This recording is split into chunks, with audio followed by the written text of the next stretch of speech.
vous donner 3 raisons imparables, 3 arguments sourcés pour lesquels il ne faut jamais voter pour Édouard Philippe. Transmets cette vidéo à tes amis qui sont tentés, à ta famille, à tes parents, à ta tante, que sais-je. Il faut vraiment éviter que ce mec devienne président de la République. On va y aller vite, mais on va être précis et direct. Le premier argument d'Édouard Philippe, c'est la dette et le sérieux budgétaire. Il se la joue, monsieur sérieux, je vais rassurer les boomers après le n'importe quoi macroniste. Tout d'abord sur ce sujet-là, quand il était Premier ministre. Alors il est arrivé, le déficit public était environ à 2,6%. Il l'a fait légèrement baisser, mais vraiment très peu, à 2,5% ensuite en 2019, pour ensuite le réaugmenter.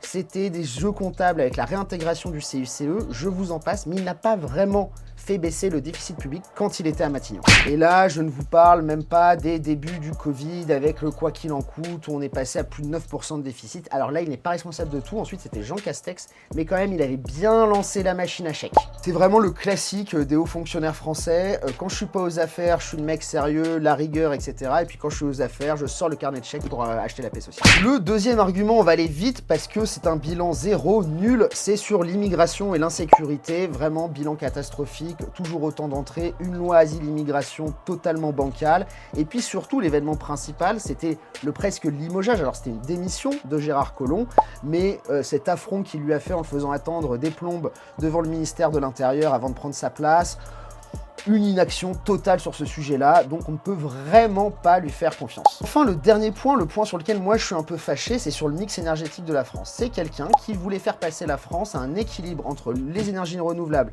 et le nucléaire à 2035. Il aime tellement les énergies renouvelables et notamment l'éolien qu'il a créé un projet d'éolien dans sa ville du Havre. Et je ne parle même pas du fait, d'ailleurs avec Monsieur Lecornu, qui à l'époque était au ministère de l'écologie, il était secrétaire d'État et responsable de la fermeture de Fessenheim, qui était sûrement une des centrales les plus sûrs d'Europe, mais il s'est couché devant l'Allemagne. Il fait partie des gens qui ont bradé notre indépendance énergétique et sont responsables de l'augmentation de la facture pour tous les Français. J'avais un petit argument bonus, mais il est un petit peu en dessous de la ceinture. Il y a quand même une enquête du parquet national financier pour favoritisme à la ville du Havre, mais bon, c'est encore sous enquête, donc on va lui laisser le bénéfice du doute, on va pas être trop méchant. Abonne-toi si tu veux d'autres vidéos du même type, il y en a déjà pas mal sur ma chaîne, et puis surtout transmets-la à tous les gens qui seraient tentés de voter Édouard Philippe, vraiment s'il te plaît.